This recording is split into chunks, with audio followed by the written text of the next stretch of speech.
One of these days I'm going to nail this intro, I promise you. And we're back with another edition of Ring Rust Recap Show after WWE Raw. It's basically the We Make BG Watch Raw live show, and he's never happy about it. But I'm your host, the most Donald Wood. To my left or right, wherever he's at, Brandon Galvin. How you doing, buddy? I don't know where I am, but I would never quit on you, Donnie. And since I know that you're always confused, we are broadcasting live on Get Vocal, social media site focused on face-to-face conversations. And after hour 15 minutes is up, everybody watching will be able to jump into the conversation with us and other fans by clicking the Jump into a Group Vocal button and voice your thoughts on the good, the bad, and the very ugly of Monday's Raw.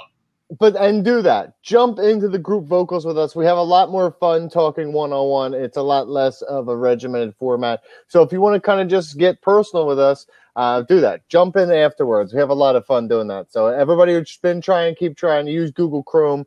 There's a lot of good tips. If you need tips, reach out to us. We'll give you as much as we possibly can. But let's talk about Raw. You got leading on. I guess you didn't see the main event. It looks like Braun Strowman turn. Is that a heel turn for Braun Strowman? That is a very bizarre heel turn because he's one of the most over guys face-wise that they have. So why would you all of a sudden turn him heel when you didn't need to? Everyone was perfectly fine cheering him against Roman Reigns. They didn't need to turn him heel.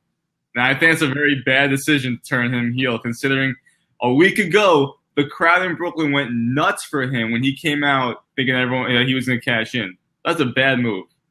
To me, I agree. He is very much still a face, and he will still get cheered, especially when he's beating up Roman Reigns in this process. He was getting cheered, even though that was a very clear heel turn, kind of sitting with two very clear heels at this point. I actually love it. Because I wanted more of Ambrose versus McIntyre and Rollins and Ziggler. That's all working for me. I know we've had a lot of that, but I can deal with. I don't get oversaturation. I just love it. We're going to get Braun versus Roman anyway. We might as well just combine that into a bunch of six-mans like the Von Erichs did in the 80s with WCCW. There's a million combinations you can use, and you can carry that over through the Super Show in Australia all the way into Survivor Series. Mm-hmm. So there's a lot you can get out of that. So I'm down for they're not going to do traditional face versus face, and they're not going to turn Roman heel ever. So your choice was give Braun an edge, but that's good. Braun needs that anyway. Everybody's the complaint against Braun is all he does is dump shit. What good is he once he has to do something? Well, guess what? Now he's not a baby face where he's just like, give me hands. He is a character that is going to have an edge to it, which is exactly what we wanted. What I do like is that there's a purpose. He just got a triple powerbomb last week because the Shield, the most dominant force in WWE history, came out and destroyed him. Now he knows, hey, I need a Hell in a Cell match, and I need backup because these guys are that strong when they're together. So I like the fact that it's putting over the Shield. It does give now Dolph Ziggler and Drew McIntyre something to do. But it's a shame that constantly Drew McIntyre is just overlooked, though. I didn't think he was overlooked. I thought he was great in that main event. I honestly thought he was the best part of just the whole thing of him be like looking at Braun while he picked up Roman. Like, hey, you want this? You want this? I'm gonna give him to you. You want him? You want to get like he's good. Like it really works for me. But that's what I mean. He has been awesome ever since he came back to NXT, and you were hyping him up when he was on the indie scene and TNA. He could be a top heel for them on Raw, but instead he's been in the shadow of Dolph Ziggler. He hasn't really had many matches. He really hasn't had much of a storyline. And here once again now he's going to play the third role. It is awesome that he's going to be more main events, but so that's what I mean. It's a double-edged sword with him because, yes, he's going to be in main event scene, but there's no focus on Drew McIntyre. He's a complete afterthought. I disagree. I think he's on the same level as Ziggler. And while they're both going to be behind Braun Strowman, they're going to be on the same level as Dean Ambrose and Seth Rollins.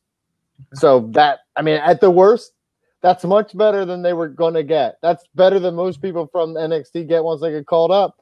So that is true. What else happened? Kevin Owens quit. Did you see Kevin Owens quit? There's been several Wednesdays. I wish I could do that. Where I just sat on the chair like, I just said, fuck this. I quit. I hit the record button and I walked away. And you guys are like, no, wait a minute, hold on. But I was gone. So what happened? What's coming of this? I would love for him to show up on SmackDown, but I know it's not going to happen. I don't know, man. Somebody suggested that from a storyline perspective. I saw this online, and the online never fails to make me happy.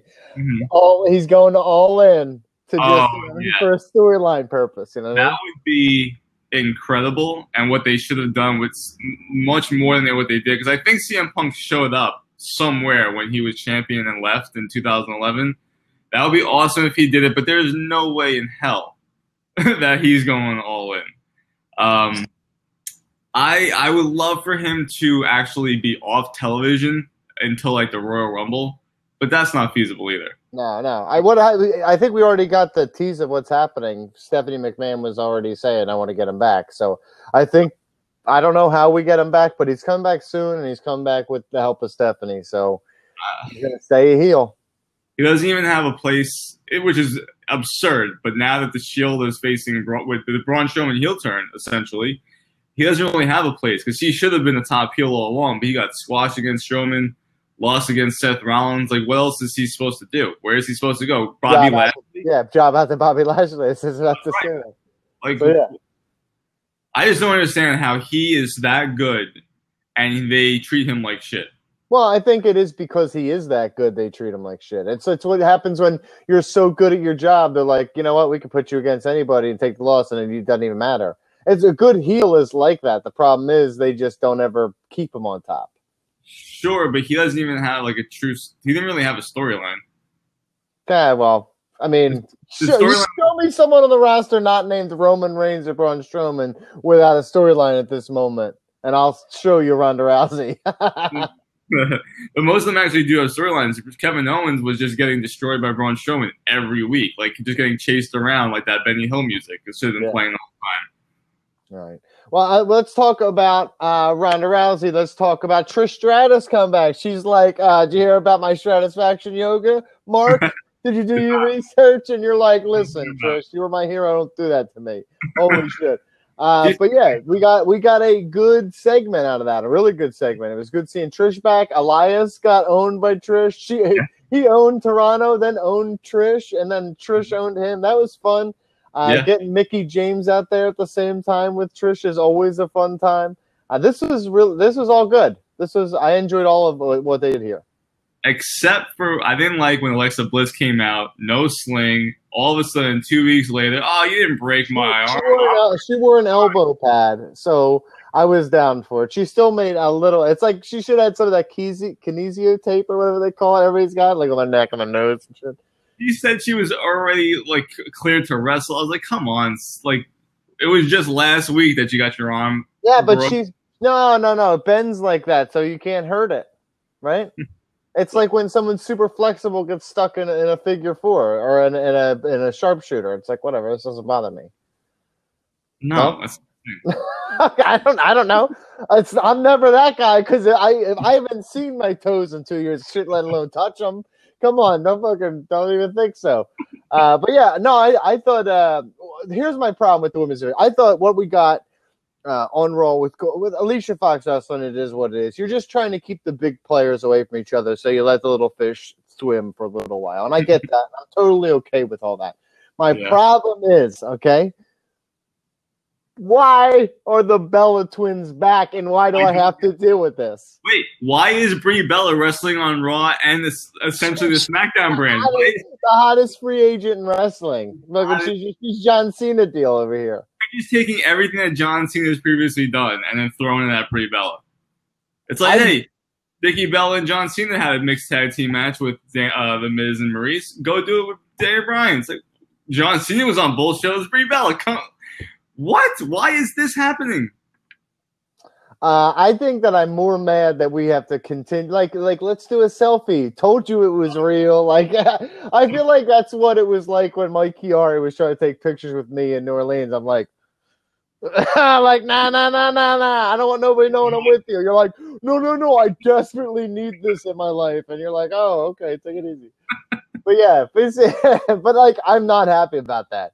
Of all the people, of all the women's evolution, the women's revolution, whatever you want to call it, Victoria, Molly Holly, all these women who are great, Tori Wilson even, you want to say she was a diva, whatever. She's doing great things, super athlete over there. She's like fucking Rusev. Like, that's all of these people. But no, the Bella's got a show, and we love the E Network, so I got the Bellas back. I'm pumped. Listen, I get that you want to give them some reps ahead of the Evolution pay-per-view that they will surely be on, but it just doesn't make sense that Brie Bella is wrestling on Raw and SmackDown. She's at a pay-per-view now. Like, she's all over the place. And it wasn't like that even when she was like on the main roster. She was barely. The most airtime she got is when she was the one AJ Lee was yelling at. Right. She's like, whatever, don't you talk about me like that. That was her. Growing up Bella, and like she was Nikki's like little bitch running around doing everything Nikki wanted.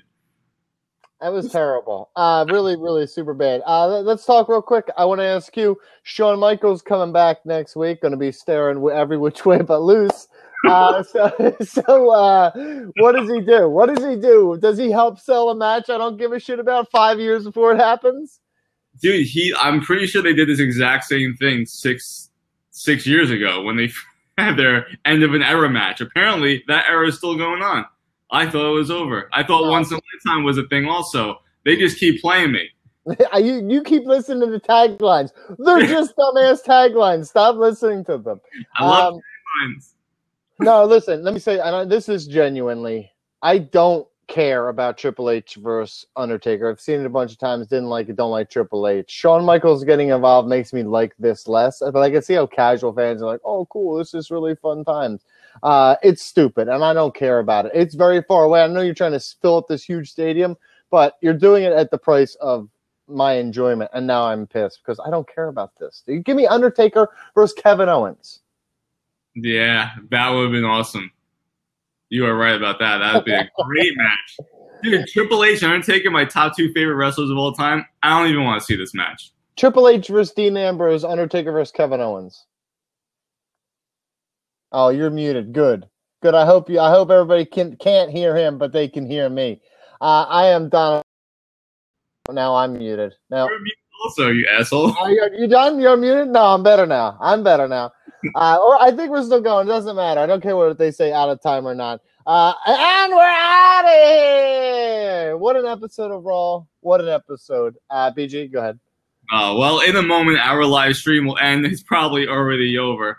But we got all the minutes. Don't worry about our minutes, baby. We go all night. We're going to be handing out the conversation to you listening and watching. To anyone watching live on Facebook or YouTube, though, follow the link to Get Vocal up on the post. And then click on the Jump into a Groove Vocal button to join in a conversation with Donnie and I and discuss your thoughts on WWE Raw. All right, another big thank you to everyone who watched us this week. Thank you so much. But please, please, please join us after this. We need you to be part of that. That's how we find success doing this. We want to be involved with you guys. Video is fun, but we want to reach out. We want to touch each and every one of you, so please get involved. And you know what? Check out every Monday. We're going to do this, so please follow us along. Get vocal. All right, guys. Thank you so much. As we just wait.